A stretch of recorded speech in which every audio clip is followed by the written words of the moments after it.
તો નમસ્કાર દર્શક મિત્રો, દેશ દુનિયા અને ગુજરાતના તાજા મહત્વના અને માહિતીલક્ષી મોસમ સમાચારમાં આપનું સ્વાગત છે.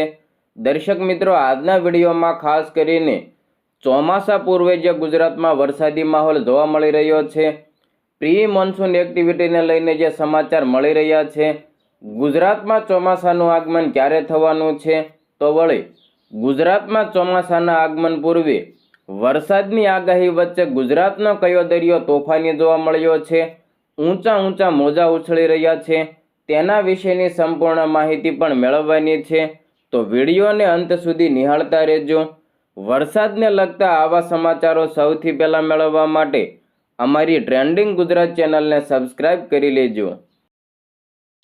દર્શક મિત્રો, આખા મે મહિના દરમિયાન ગુજરાતમાં કાળઝાળ ગરમી પડી અને લોકો ગરમીથી શેકાતા રહ્યા, ત્યારે હવે લોકો માટે મોટી રાહતની આગાહી સામે આવી છે.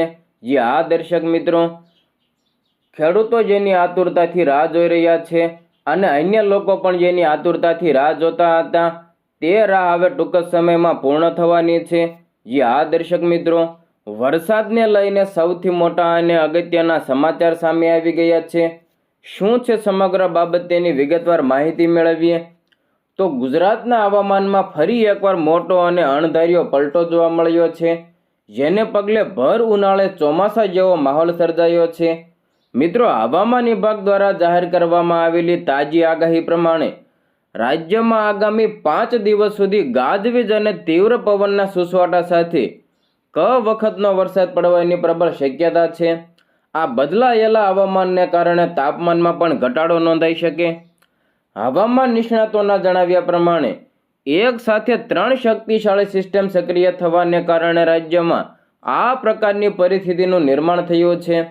હાલમાં વેસ્ટર્ન ડિસ્ટર્બન્સ, સાયક્લોનિક સર્ક્યુલેશન અને ટ્રફ લાઇન એક સાથે સક્રિય થઈ છે, જેની સીધી અસર ગુજરાતના વાતાવરણ ઉપર જોવા મળી રહી છે. આ સિસ્ટમોની અસર હેઠળ આગામી દિવસોમાં 50 થી લઈને 60 કિમી પ્રતિ કલાકની ઝડપે ભારે પવન ફૂંકાવાની આશંકા છે. આ આકાશી સંકટ અને તોફાની પવનની ગંભીરતાને ધ્યાનમાં રાખીને વહીવટી તંત્ર દ્વારા સુરક્ષાના આગોતરા પગલાં લેવામાં આવ્યા છે. મિત્રો, દરિયાકાંઠાના વિસ્તારોમાં ભારે પવન ફૂંકાવાની શક્યતા હોવાથી તકેદારીના ભાગરૂપે માછીમારોને આગામી 2 દિવસ સુધી દરિયો ન ખેડવાની કડક અને સ્પષ્ટપણે સૂચના આપી દેવામાં આવી છે. તો આ સાથે જ બંદર ઉપર જરૂરી સાવચેતીના સિગ્નલો પણ લગાવી દેવાયા છે.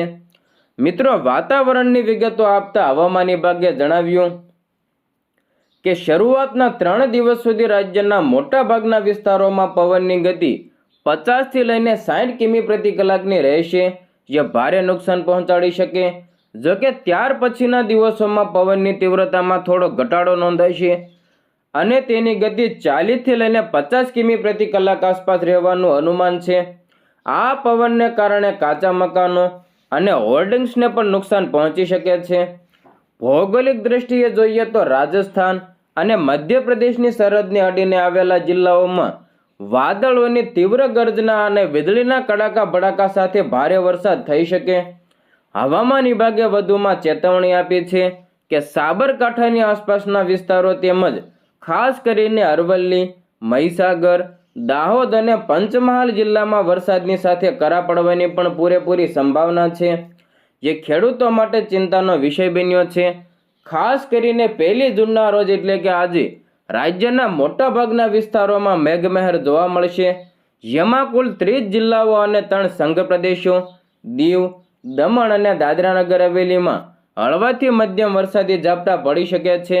આ અંતર્ગત સૌરાષ્ટ્ર અને કચ્છના કચ્છ, મોરબી, સુરેન્દ્રનગર, રાજકોટ, બોટાદ, જૂનાગઢ અને અમરેલી, ભાવનગર અને ગીર સોમનાથ જેવા જિલ્લાઓમાં વરસાદી માહોલ જામવાનો છે. તો વળી આ ઉપરાંત ઉત્તર મધ્ય અને દક્ષિણ ગુજરાતના વિસ્તારોમાં પણ 1 જૂનના રોજ વરસાદની વ્યાપક અસર જોવા મળશે, જેમાં બનાસકાંઠા હોય, પાટણ હોય, મહેસાણા હોય કે સાબરકાંઠા, અરવલ્લી, અમદાવાદ અને ગાંધીનગર, ખેડા, મહીસાગર, પંચમહાલ, દાહોદ, આણંદ અને વડોદરા, છોટાઉદેપુર, તો દક્ષિણના ભાગોમાં ભરૂચ, નર્મદા, સુરત અને તાપીના વિસ્તારો, નવસારી હોય કે ડાંગ તેમજ વલસાડમાં પણ તંત્ર દ્વારા લોકોને બિનજરૂરી બહાર ન નીકળવા અને સાવચેતી રાખવા માટે અપીલ કરાઈ છે. દર્શક મિત્રો, તમે ગુજરાતના કયા જિલ્લામાંથી અમારો વિડીયો જોઈ રહ્યા છો અને તમારા વિસ્તારમાં હાલ કેવો વરસાદી માહોલ જોવા મળ્યો છે? તમારા વિસ્તારમાં મેઘરાજાનું આગમન થયું છે કે કેમ તે કોમેન્ટ બોક્સમાં તમારો મંતવ્ય જરૂર જણાવજો.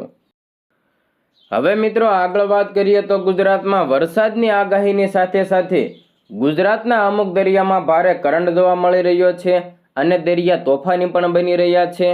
તો મિત્રો, હવામાનમાં આવેલા અચાનક પલટાને કારણે પવિત્ર યાત્રાધામ દ્વારકાના દરિયામાં જોરદાર કરંટ જોવા મળ્યો છે.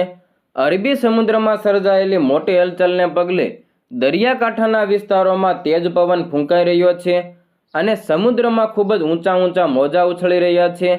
મિત્રો, આ પરિસ્થિતિને પગલે સ્થાનિક વહીવટીતંત્ર તાત્કાલિક એક્શન મોડમાં આવી ગયું છે અને પ્રવાસીઓની સુરક્ષા માટે કાંઠા વિસ્તારમાં કડક પગલાં ભરવાનું શરૂ કરી દીધું છે.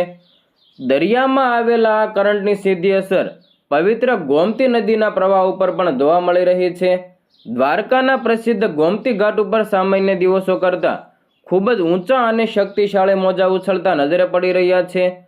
ઉનાળુ વેકેશનની સિઝન હોવાને કારણે દ્વારકાધીશ જગત મંદિરના દર્શનાર્થે આવેલા હજારો સહેલાણીઓ દ્વારા આ અદ્ભુત અને રોમાંચક નજારો જોવા માટે સમુદ્ર કાંઠે એકઠા થઈ રહ્યા છે. પરિસ્થિતિની ગંભીરતાને જોતા સ્થાનિક પ્રશાસન દ્વારા પ્રવાસીઓને ઊંડા પાણીમાં ન જવા અને ઘાટ ઉપર સુરક્ષિત અંતર જાળવી રાખવા માટે માઇક દ્વારા સતત એનાઉન્સમેન્ટ કરીને અપીલ કરવામાં આવી રહી છે.